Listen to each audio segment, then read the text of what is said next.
Dans l'expérience des menottes, on voit deux personnes qui essayent de se libérer de deux cordes.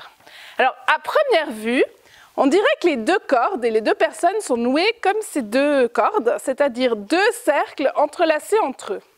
Mais seulement à première vue, parce que nous n'avons pas juste des cordes, nous avons des menottes.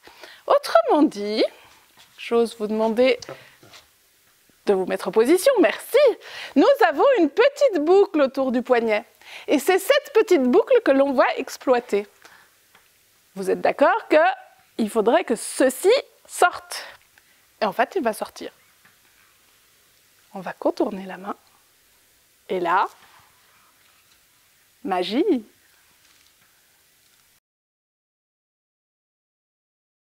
Ce qui se cache derrière cette expérience, c'est de la théorie des nœuds. La théorie des nœuds, vous me direz, en mathématiques. Et pourtant, les mathématiciens sont des personnes comme vous, un petit peu moins. Il faut leur lacet tous les matins. Et quand il faut leur lacet, ils se disent « Oh, ben tiens, c'est un objet intriguant ». Alors ils le regardent, ils l'observent, et puis ils essaient de leur amener des choses mathématiques, se rendent compte qu'il faut accrocher les deux bouts ensemble pour ainsi obtenir un cercle noué. Et après, on commence à l'étudier.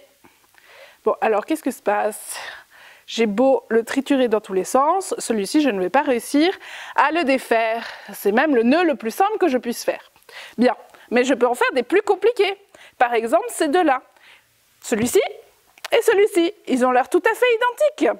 Pourtant, celui-ci, je peux le triturer dans tous les sens. Et vous verrez que je n'arriverai jamais à le défaire. Par contre, celui-ci, je le défais très très facilement.